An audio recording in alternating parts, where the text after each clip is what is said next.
चलिए स्टार्ट किया जाए। तो हम लोग करने वाले हैं विद्युत चुंबकीय प्रेरण एवं प्रत्यावर्ती धारा, यूनिट नंबर 4 है और प्रैक्टिस नंबर भी 4 है।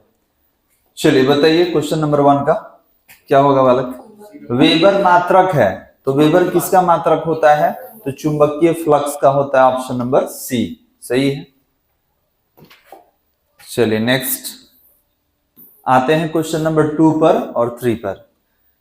बताया जाए फैराडे का दूसरा नियम है। फैराडे का दूसरा नियम क्या है? तो एप्टा equal to minus N A into d phi upon d t, option number C. Question number 3, Lenz का नियम किस सिद्धांत का पालन करता है? तो ऊर्जा संरक्षण सिद्धांत का पालन करता है, ऑप्शन नंबर बी। चलिए क्वेश्चन नंबर 4, 5 एंड 6 तीन क्वेश्चन है यहाँ पे। 4 नंबर में कह रहा है गतिकीय विद्युत वाहक बल का व्यंजक है। कौन सा व्यंजक है? तो एप्टा equal to V B L. इसके बाद है ऊंचाई ट्रांसफार्मर के लिए होता है। ऊंचाई ट्रांसफार्मर के लिए क्या होता है? के ग्रेटर देन 1 से बड़ा होता है। अगर ऊंचाई रहता तो क्या होता है? Less than 1। चलिए ऊंचाई ट्रांसफार्मर के लिए, और ये एन दिया है तो ध्यान देंगे, अपचाई ट्रांसफार्मर हो या ऊंचाई, दोनों में दो कॉइल होता है, एक प्राथमिक कुंडली एक द्वितीय कुंडली। तो जो वोल्टेज घटाने वाला होता है उसको अपचाई ट्रांसफार्मर कहते हैं, और घटाने वाला होगा तो प्राथमिक कुंडली में फेरों की संख्या ज्यादा हो जाता है, द्वितीय कुंडली में कम। अब देखिए इसमें कहाँ है, प्राथमिक में ज्यादा द्वितीय में कम, ऑप्शन नंबर बी है बालक। ठीक है, number of primary coil is greater than number of secondary coil. चलिए तीनों हो गया। आते हैं क्वेश्चन नंबर 7। क्वेश्चन नंबर 7 पे आते हैं, 7 और 8। क्वेश्चन नंबर 7 और 8 बताया जाए तप्त तार आमीटर मापता है प्रत्यावर्ती धारा का, क्या मापेगा बालक? वर्ग माध्य मूल मान। क्वेश्चन नंबर 8 में आते हैं प्रत्यावर्ती धारा के शिखर मान तथा वर्ग माध्य मूल मान। इसका वर्ग माध्य मूल मान होता है IRMS का अनुपात होता है। तो निकाल लीजिए। आप बोलेंगे कि sir I not upon IRMS आप पूछ रहे हैं, इसी को वर्ग माध्य मूल मान कहा जाता है।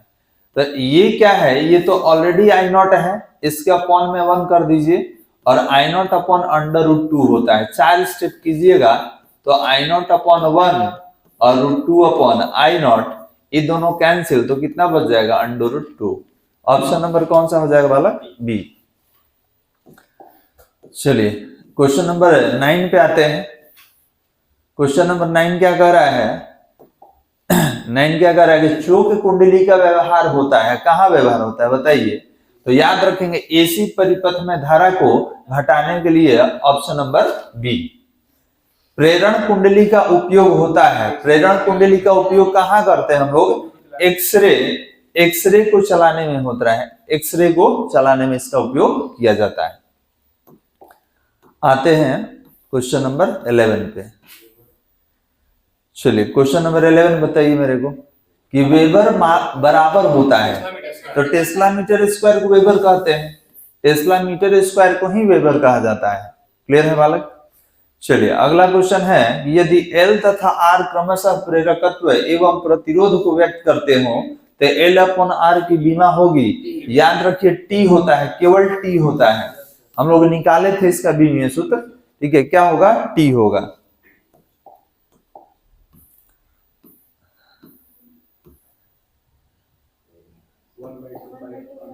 थर्टी नंबर, अनुनादी आवृत्ति का मान होता है, कितना होता है? 1/2 पाई अंडर रूट LC होता है। क्वेश्चन नंबर 14 है विशेषता गुणांक का सूत्र है। कौन सा सूत्र है? बहुत अच्छा, ये पढ़ाया गया था आपको विशेषता गुणांक के बारे में। ठीक है, ये अंडर रूट में ले गए थे हम लोग, चेंज करके कन्वर्ट करके फॉर्मूला लाया गया था। तो विशेषता गुणांक कितना होगा? Option number C, theta equal to 1/r under root L upon C। आते हैं क्वेश्चन नंबर 15 पर। चलिए वाटहीन धारा के लिए होता है, क्या होता है बालक? IRMS इंटू साइन फाई होता है। और किस परिपथ के लिए शक्ति व्यय शून्य होता है? तो L में और C में ऊर्जा का हानि नहीं होता है। तो कौन हो जाएगा? L तथा C परिपथ दोनों के लिए ये ऊर्जा का हानि करता है जी। ठीक है, करता है, लेकिन हमसे क्या पूछ रहा है कि शक्ति का व्यय शून्य होता है, मतलब कि इसमें शक्ति का हानि नहीं होता है। तो L परिपथ में और C परिपथ में, ऑप्शन नंबर डी।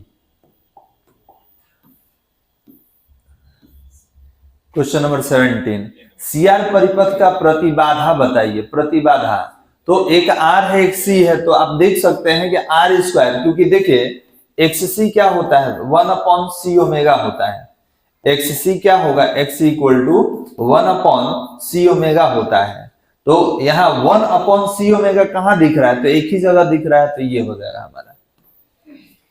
चलिए नेक्स्ट, सी परिपथ में पश्चगामी होता है, बताइए सी परिपथ में पश्चगामी क्या होगा, वोल्टेज होगा, करंट होगा, प्रेरण होगा, कौन सा होगा वाला सी परिपथ में। तो याद रखेंगे सी परिपथ में वोल्टेज जो होता है पश्चगामी होता है, करंट अग्रगामी होता है। ठीक है, वोल्टेज जो होगा पश्चगामी होगा। कहां मिलेगा, जो परिपथ पढ़ाया गया था सर्किट, ठीक है, L circuit, R circuit, C circuit, L R circuit, L C circuit, L C R circuit, ठीक है, एल आर सर्किट, तो वहां पे आपको ये मिलेगा सारा। चलिए ये बताइए तो वोल्ट पर एम्पियर प्रतिघात का मात्रक होता है, तो प्रतिघात का मात्रक ओम होता है, और ओम किसको कहते हैं, वोल्ट पर एम्पियर को कहते हैं। अगला क्वेश्चन है कि आर परिपथ के लिए प्रत्यावर्ती धारा का सूत्र बताइए। इसमें कोई कालांतर होता नहीं है, तो क्या हो जाएगा, I equal to I naught sine omega T. इसमें कोई कालांतर नहीं होगा, किसमें, आर परिपथ में, इसमें कोई कालांतर नहीं होता, दोनों एक ही पाथ पे होता है, मालूम है ना जी। आर परिपथ में दोनों सेम पाथ पे होता है, इसके लिए कालांतर क्या होता है, शून्य होता है, चेक कर लीजिए। चलिए नेक्स्ट बताइए 21 में प्रत्यावर्ती धारा का औसत मान क्या होगा, औसत मान, तो ये होगा एवरेज, ऑप्शन नंबर बी। अगला क्वेश्चन क्या करेंगे, यदि किसी परिपथ में वाटहीन धारा बह रही है, आभासी वोल्टेज एवं आभासी धारा के मध्य कालांतर क्या होगा, आभासी वोल्टेज आभासी धारा के मध्य कालांतर कितना होगा, तो 90 डिग्री होगा, 90 डिग्री। चलिए अगले क्वेश्चन पे आते हैं, ये बताइए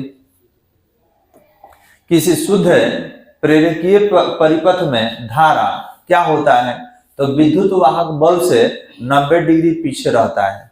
याद रखेंगे ये प्रेरकीय परिपथ है, तो आपको एल परिपथ बताया गया था। एल परिपथ में याद होगा कि वोल्टेज जो होता है वो ज्यादा होता है और करंट कम होता है, वोल्टेज अग्रगामी करंट पश्चगामी।